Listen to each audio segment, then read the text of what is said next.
Siasa Komiti mar senet mochung'ne weche ohala tich ang'wen ne oyudo buok tok fwenyore ni kambi moro maonge nyalo ema ne oyudo orak mar keyo mor tedo kowuok e bad migawo mar Kenya National Trading Company KNTCC bang' yudo orakno e yor nyalodiam. Komiti motelne kod seneta ma Kajiado Lenku ne odonde jata tije ka kambi mar Charma Holdings Limited mikae Ruth Kinyanjui ewi kaka ne giteo chenro nyaka giko kaluwore kaka ne giyudo oragno. Eric Owenga ni kod ler mathoth. Kambi mar Charma Holdings koro oyangore no oyudo orak ma nengone romo bilion 1.1 mar keyo mor tedo tok yudo kwayo makamano kokalo e kwayo mar mbui kuom bad migawo mochung'ne tayo weche mag ohala e Thurka Kenya National Trading Corporation. Jatatije ka Charma Ruth Kinyanjui mane ochopo e nyim kamati mar senet mochung'ne weche mag ohala nokoni mana ne tielo margi mokwongo ma tiyo tich mapek ne chal kamano.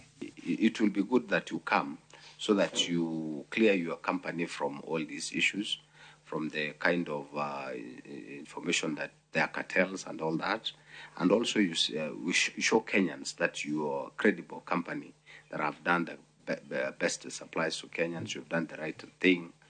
The amount that the KNTC paid to Chama is more than what we were paid. This is because letter of credit, LC, it is not money, it is not a payment, it's a guarantee.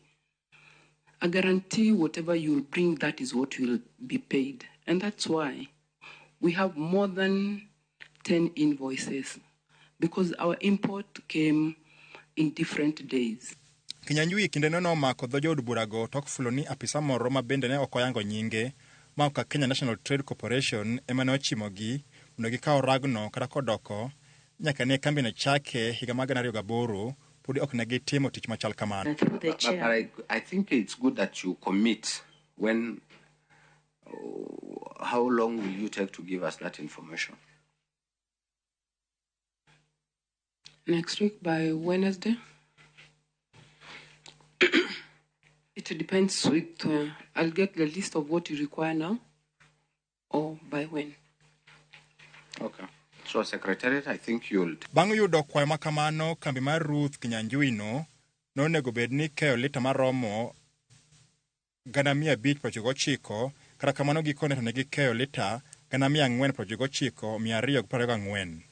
And out of what you supplied, has all the commodities been supplied or sold? Or what do you think? Do you have any information about that? No, what I know, there were about 25 containers that the document came late. And since the KCB did not accept the documents, we also returned the document to the shipper. So I don't know what they did with that oil. Senator Kia Mtata gi nyawadgi ma Marsabit Mohamed Chute nohum gimomiyo bad migawo ma KNTC ne chuno gi nyaka gibimana Charma Holding tich mar keyo modhigo.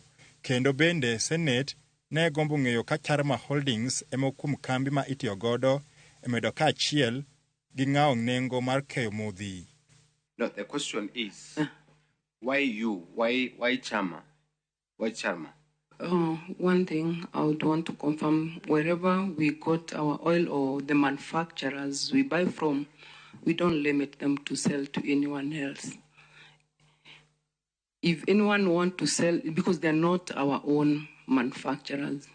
Korka koreto, manager mar Kenya National Trading Corporation Lucy Anangwe noto ni kembe adeka motingo Charma Holdings, MS Multicommerce, FZC, gi MS Shehena emanomiyo orak mar tiyo tijno gi piny owacho. Kata kamano bende fwenyore ni kambi mar Multicommerce en ma ok piny maoko kendo ne oyange Kenya kae dweche 4 mokalo bang' chopo winjruok kod Kenya National Trading Corporation.